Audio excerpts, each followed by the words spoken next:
அப்படியே விடிய விடிய தட்டிக்கிட்டு வரமா உட்காந்து அதான் நடக்கணும். அவங்க எப்ப நம்ம அடுத்த கேம் நடத்தும். யார் ஒண்ணு அவங்க கண்டுபிடிச்சல அதை நீங்க பார்க்க வேண்டாம். நீங்க ஆடிங்க. நல்ல ஒரு எக்ஸசைஸ் உங்களுக்கு. அவங்க விடிய விடிய அடிக்கணும். ஆனா கீழே வந்து சைடு தான். தம்பி வெளியே வந்துருக்கா. தம்பி உள்ள கொண்டு போதா. அதுல நீங்க முடிவு பண்ணிக்கங்க. அது நாங்க முடிவு பண்ண வேண்டியது. இல்ல அவங்க அடிக்கிட்டு அடுத்த கேம் நடத்தணுமா அது வாங்காதீங்க. அது நீங்க 2 பேரும் சண்டை போடுங்க. அக்காவா தங்கச்சியாண்டு. அடுத்த கேம். அடுத்தது கண்ணை கட்டி வரதுக்கு ஒரு ஆள் வாங்க. அதை பாக்காதீங்க. அது எப்படி ஒரு பத்தம்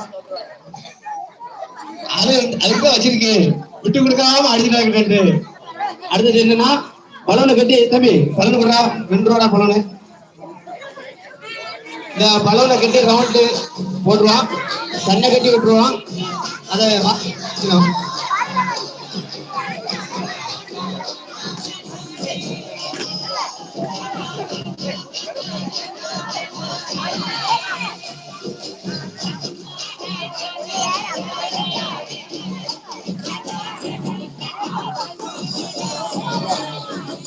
நம்மளுக்கு ஒரு என்டர்டைன்மெண்ட் வேணும்ல.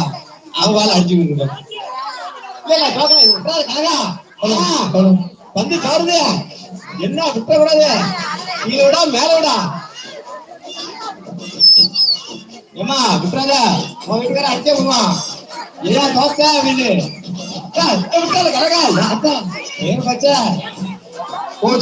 அது நடக்கட்டும். நம்ம வந்து மகேஷ் போடுங்க. சின்ன பேரோட கோட்டுல போய் தொட்டுட்டான். அது வந்து மிச்சல தொட்டுட்டான். கவனம் பாருங்க. நாம 2 பேரும் அடிக்கிட்டோம்.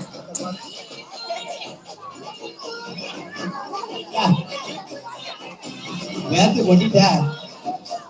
இப்படி வேலை பார்த்ததே இல்லைன்னா இப்போ ஒரு கேம். யாரு ஸ்டேஜ் பக்கத்துல போங்க. சட்டு ஸ்டேஜ் பக்கத்துல போறாங்க. First place. ஐயோ ரொம்ப கை வச்சிருந்தாங்க. யார் வரலாம். Super super. தட்டி சென்றார். அக்காவளை விட்டு கொடுத்துட்டார். சரி நான் ஜெயிச்சுக்கிறேன். ஜெயிச்சுக்கமா அப்படின்னு. உங்க பேரு முத்துலட்சுமி. நல்லா கிளா பண்ணுங்க. நான் கொஞ்சம் வாரம் விட்டு அடிக்கலாம் பார்த்தேன். 2வது பிரச்சனையும் 3வது பிரச்சனை சீதாலட்சுமி அவர்களுக்கும் மனமான நன்றியை தெரிவித்து வருகிறோம். தம்பி இங்க அடிச்சா பிரேக் உண்டு. ஐயோ பார்த்து பார்த்து அவளுக்கு கழுத்தே வருது. யாரு வருவாரு.